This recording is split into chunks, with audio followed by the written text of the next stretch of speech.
Pour finir, examinons un récit de la politique publique inclusive en Tunisie. Comme présenté dans le chapitre précédent, la politique publique inclusive qui a émergé à l'occasion des premières élections tunisiennes, après la révolution de janvier 2011, est fort significative. En effet, à la suite de la révolution du 14 janvier 2011, les Tunisiens s'étaient mobilisés pour défendre pleinement leurs droits et ne plus revivre la marginalisation du passé. Comme il a été dit en présentant la dernière fois cet exemple, il en était de même des personnes handicapées. Dans cet exemple aussi, celui des élections, par rapport aux personnes handicapées, plusieurs moments se dégagent. Premièrement, comment la question a été captée par l'agenda public?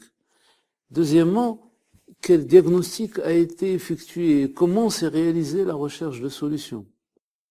Troisièmement, quelle a été la solution adoptée? Et quatrièmement, comment s'est effectuée sa mise en œuvre? Alors, pour commencer, tout d'abord, comment a été admise la question dans l'agenda public? Comme dans les cas précédents, le cas marocain et le cas algérien, l'initiative de l'inscription du problème comme problème relevant de l'agenda public, de l'agenda gouvernemental, de l'agenda de gestion des affaires d'intérêt général. L'initiative est revenue à la société civile, qui a pris contact avec les autorités en place et formulé le problème. L'instance supérieure indépendante pour les élections a montré à cette occasion une grande réactivité vis-à-vis des demandes du collectif tunisien des personnes handicapées. Au moment des élections, l'instance supérieure indépendante pour les élections n'avait rien prévu au départ, comme mesure sur l'accessibilité aux lieux de vote, et aussi sur différents aspects, comme concernant la campagne électorale. Cette disponibilité de l'instance supérieure indépendante pour les élections, cette disponibilité à accepter de traiter la question en dépit des contraintes de temps, en dépit des contraintes de moyens, a permis la réception, l'inclusion du problème comme problème public. Deuxièmement, le diagnostic. Les élections d'octobre 2011 ayant constitué une première étape du processus de transition démocratique, le risque était grand pour les personnes handicapées qu'il n'y ait pas beaucoup de changements par rapport au passé. La société civile qui a pris contact, qui a formulé le problème, a aussi exprimé ses besoins.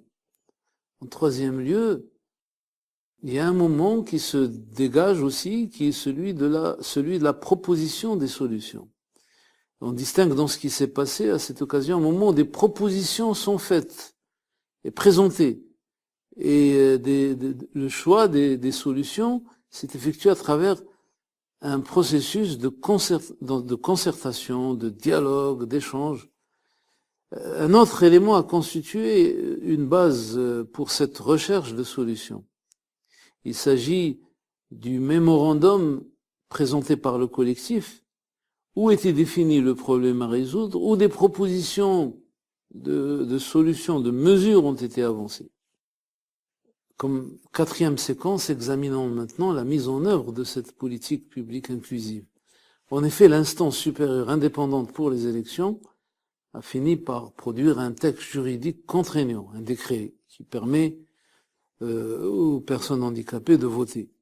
La politique publique, en l'occurrence, a pris un visage réglementaire.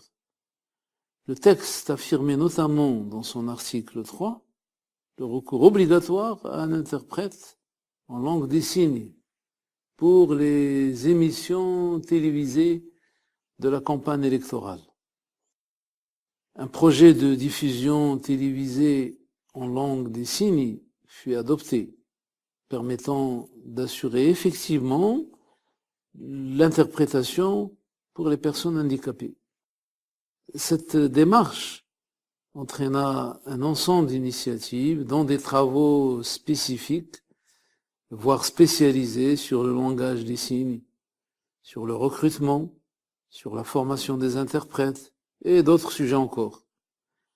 Nous aurons l'occasion d'examiner dans le prochain chapitre l'impact de cette politique publique inclusive à l'occasion de l'étude de l'évaluation et du suivi des politiques publiques.